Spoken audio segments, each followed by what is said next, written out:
Magandang hapon po. Ako si Leo Amo from United Methodist Church sa Binangonan, Rizal. Ako po ay nagugulat at ang Faith Garden na po ito na resulta ng proyekto ng TNO ay napakalaki po pala nitong tulong sa mga ministro o pastor ng mga rural areas.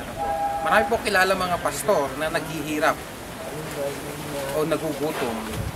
Subalit, nung ito po yung makita ko, ito po pala ang solusyon sa mga pastor na may konting problema sa kanilang pagkain.